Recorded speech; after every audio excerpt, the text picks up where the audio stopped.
যারা আমাদের ক্লাসগুলো দেখছেন, ধারাবাহিক ক্লাসগুলো দেখার ফলে একটা বেস তৈরি হবে, যেটা দিয়ে সামনে দিনগুলোতে আপনি যে কোনো প্রতিযোগিতামূলক পরীক্ষাতে আশা করি যে ভালো করার একটা সুযোগ পাবেন। আসসালামু আলাইকুম। সাধারণ জ্ঞানের ধারাবাহিক ক্লাসে সবাইকে স্বাগতম।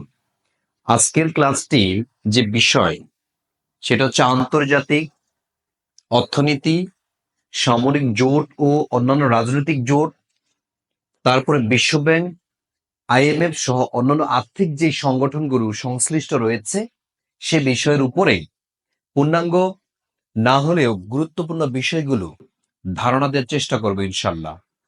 লার্নার্স সাকসেসের পক্ষ থেকে সবাইকে স্বাগতম। লার্নার সাকসেস কোচিং সেন্টারের পক্ষ থেকে সবাইকে স্বাগতম আজকের ক্লাসে। এক দেশ অন্য দেশের উপরে কোনো প্রকার সামরিক হস্তক্ষেপ করতে পারবে না বা বল প্রয়োগ করতে পারবে না।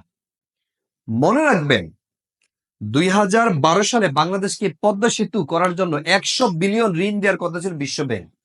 তাদের ষড়যন্ত্রের কারণে, তাদের দ্বন্দ্বের কারণে আমরা কিভাবে এটার অটো পানিশমেন্ট খাচ্ছি, আমরা কিভাবে দেখা যাচ্ছে যে মানে ভালো যাচ্ছে না আমাদের, আমরা না পারি পশ্চিমে যাইতে, না পারি পূর্বে যাইতে। তোমার কারণে যদি একটা স্টুডেন্ট এখানে এসে উপকৃত হয়, আর কিছু না হোক, সেটা হচ্ছে তোমার সোয়াব হবে, ঠিক আছে? এটা তোমার পুণ্যের কাজ হবে যে না, তুমি ভালো একটা প্ল্যাটফর্মে এনেছো। বাংলাদেশে ব্যাংকের ছাতার মতো শত শত কোচিং সেন্টার তৈরি হয়েছে, এটা আমি বিলিভ করি। দিস ইজ ইবাদত।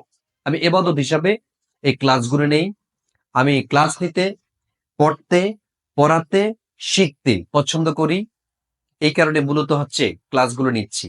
যদি মনে হয় যে ক্লাস থেকে এনজয় করেছো, কিন্তু শিখেছো, ভাইয়ের জন্য দোয়া করো, আমাদের এই সেন্টারের জন্য দোয়া করবে। আজকের জন্য এখানে বিদায়। আল্লাহ হাফিজ।